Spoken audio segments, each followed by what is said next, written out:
Moon shinies, you say? AKA the Eyes of Alter. Count me in. Folks, while we've had mention of these things in the past, we've never truly given them their own showcase, and that's a problem. Moonlenses are actually pretty cool at the end of the day. If you know how to make a few yourself, that is. For you see, we must do Alter's bidding by creating these would-be spies via cratered moonrock. A craft I imagine a lot of people either never knew existed or have never bothered with because they didn't know what the heck it was. I do and have, however, so allow me to explain. They're placeholders for all other shinies in this game. Well, besides the iridescent gems it is, but create a cratered moonrock, socket a gem of your choice, and boom, an appropriately colored moon lens is now born. Be mindful though, only blue, orange, and purple moon lenses can actually boast a craft or two, so whether or not you choose to use your red, yellow, or green gems will be up to you. Now the latter aren't useless, mind, as they do actually serve as map markers even for those new to a world, but that's it. That's all they do for us. No.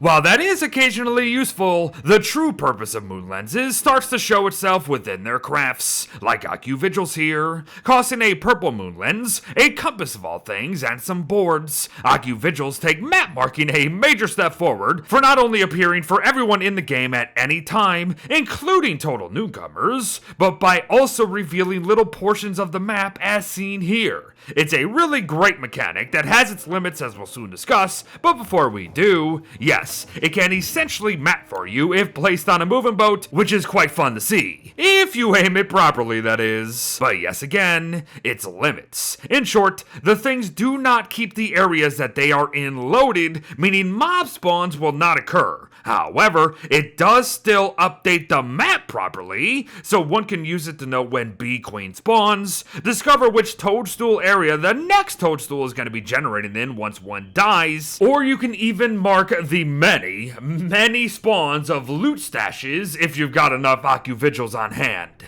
So make notes. Moon dials are our next craft of the day, and they too have some hidden uses that many probably have never seen. But fork over a blue moon lens, 2 moon rock, and 2 ice for the time being, and depending on when you actually build the thing, it might appear as if it does literally nothing. Seriously, I wouldn't be surprised if someone out there has seen this exact state of this thing and thus destroyed it immediately. Don't do that, however, and over time, you'll begin to notice the water start to rise and a strange reflection of an eye within these moon dials, and that's all due to them following the moon cycle. Reach a full moon day then, and they will be absolutely overflowing and will produce the most amount of light that they can, and while this here used to be the final stage, we can now take things a step or two forward if you can believe it. If you also know how to spawn the moonstorms, that is, summon the mysterious energy if and when you can to transform any moon dials you have into moon glassed moon dials here, and it's cool stuff, but even this isn't the end. Proceed to the literal end of the endgame by killing the Celestial Champion, return to these glassed over moon dials, and you'll come to find that they're no longer glassed over, and that's because they dropped a piece of moon glass for us. It's very neat. Make notes once more. To continue though, our next moon lens craft is going to require some work before we ever get to see what its requirements are, but thankfully, we now have 2 options moving forward. The original, potentially painstaking process of waiting for a meteor shower to drop this suspicious boulder here in order to mine out the celestial lore for eventual access to the celestial tab, or just any celestial altar out there.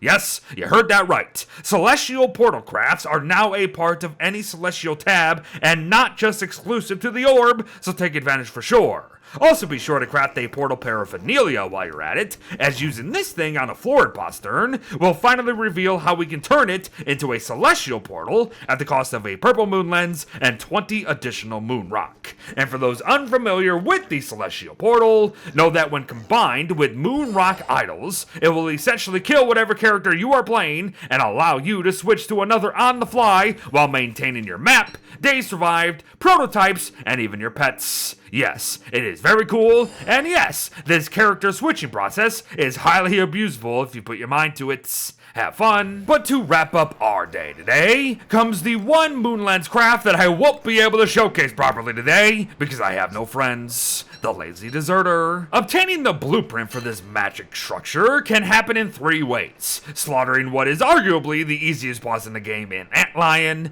appeasing the very same big bad with the special beach toy trinket, or by rolling the dice and trying to get the blueprint from claws, which is probably not going to be your best bet. Whatever the case may be though, the thing will always cost an orange moon lens, 3 cut stone, and 1 desert stone itself, so either way you're killing and or appeasing that line at least once, so make notes. But as for the deserter itself, just note that it's a teleporter, but you will be needing 2 of them to make one work, if you know what I mean.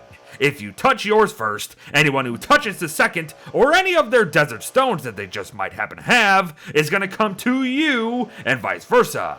Still, solar players can absolutely make use of this thing by draining their sanities quickly for nightmare fuel by either holding it or touching it over and over and over again. So there you go. Don't count it out quite yet, any solo players out there. And there you have it, everyone. Moon lenses within Don't Starve Together, and their many, many uses. Some of them even hidden in the boots. They are really awesome, actually, and as we all just saw, can lead to some incredible things. They are essential for character switching, which in and of itself is a massive gameplay changer, can literally map for us, can make us lazy, and have the potential to teleport us across the map every which way to Sunday. So then, I think we've got but one last thing to do. Praise the moon. Thanks for watching, folks. Well wishes to all, happy holidays, and I'll see you in the next one.